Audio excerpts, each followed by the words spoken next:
कोणी जायचं नाही.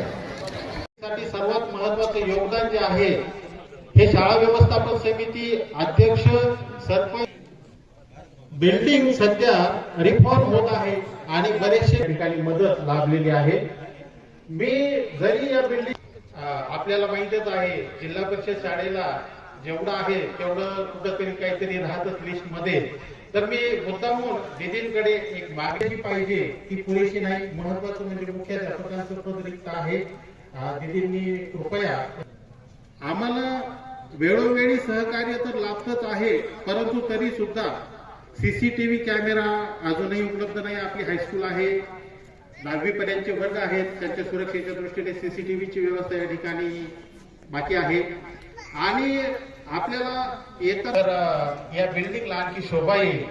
या ठिकाणी मी मुद्दामून एक गोष्ट नमूद करू इच्छितो. या ठिकाणी उपस्थित आमचे आदरणीय पालकमंत्री महोदय, सन्माननीय जिल्हा परिषद अध्यक्ष, पण मोबाईलचा सुद्धा कमीत कमी वापर आपण केला पाहिजे. कारण इतकी सुंदर आपल्याकडे लॅब झालेले कॉम्प्युटर लॅब आहे, इंटरॅक्टिव्ह. माझ्या शेतकरी बांधवाला ज्या या ठिकाणी त्याचं उत्पन्न कसं वाढावं, माझ्या लाडक्या बहिणीच्या बचत गटाच्या माध्यमातून स्वतःचं स्वप्न पूर्ण करू इच्छिता लखपती दिदी होत आहे. मोदीजींचं स्वप्न आहे, देवेंद्रजींचं स्वप्न आहे की प्रत्येक लाडकी बहीण ही लखपती झाली पाहिजे. 1 लाख ते 5 लाख निव्वळ उत्पन्न वर्षाकाठी आमच्या लाडक्या बहिणीचं झालं पाहिजे.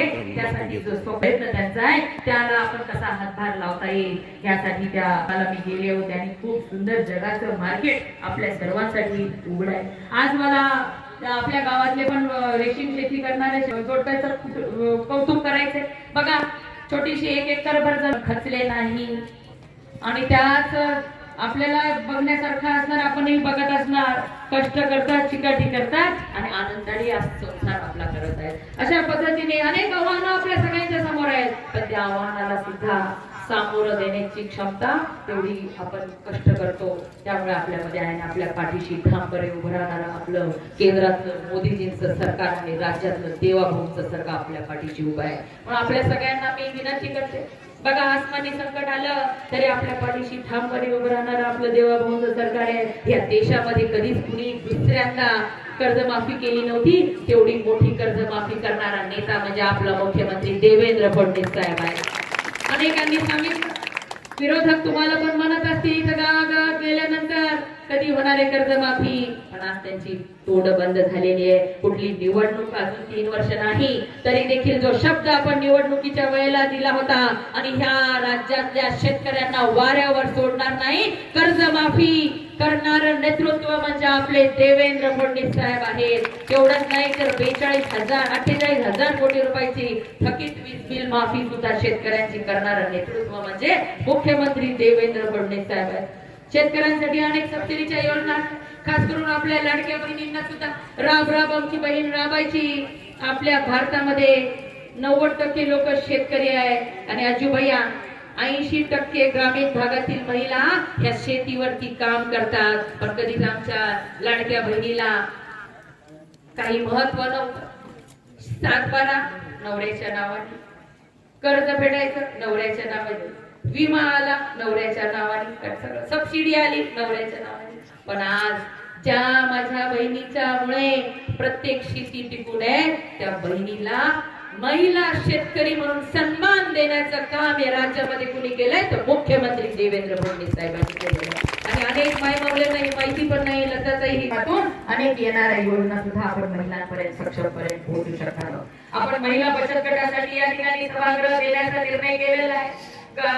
तुम्ही चांगलीशी जागा द्या आणि सुंदर असं अहिल्या बचत गट भवन आपण या ठिकाणी करणार आहोत. कारण पुण्यश्लोक अहिल्या देवींनी ज्या पद्धतीने त्यांनी एवढ्या इंग्रजांशी लढल्या, अनेकांशी लढल्या, घरात सुद्धा लढल्या, पण आज ही ज्यांचा वारसा आणि ज्यांचे विचार आपण अंगीकारले पाहिजे.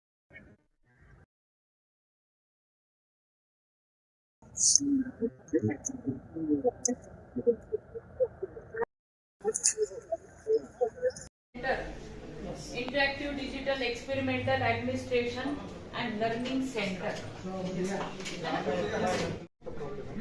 ते पण आता येऊन जाईल. कसं कसं आहे? हे इथं दोन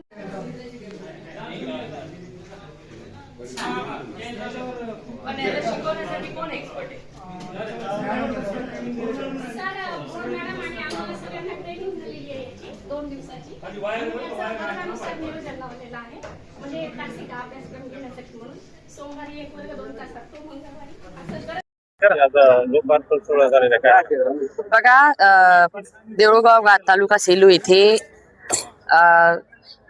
PM श्री शाळा 2,40,00,000 रुपयाची सुसज्ज अशी या ठिकाणी आज लोकार्पण झालेलं आहे. त्याचबरोबर टिंकलिंग लॅब तुम्ही बघू शकता की पंतप्रधान नरेंद्र मोदीजी आणि मुख्यमंत्री देवेंद्र फडणवीस साहेबांच्या नेतृत्वामध्ये जिल्हा परिषद शाळांचा दर्जा वाढतोय.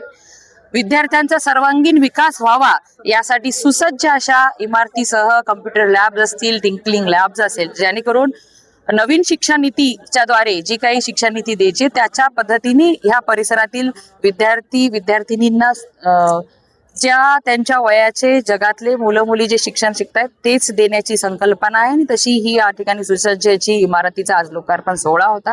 आणि तुम्ही बघू शकता, तुम्ही आज जाऊन मला माझी विनंती की ती सगळं शूटिंग घ्या की किती दर्जेदार ही संस्था इथे शाळाची इमारत इथे झालेली आहे.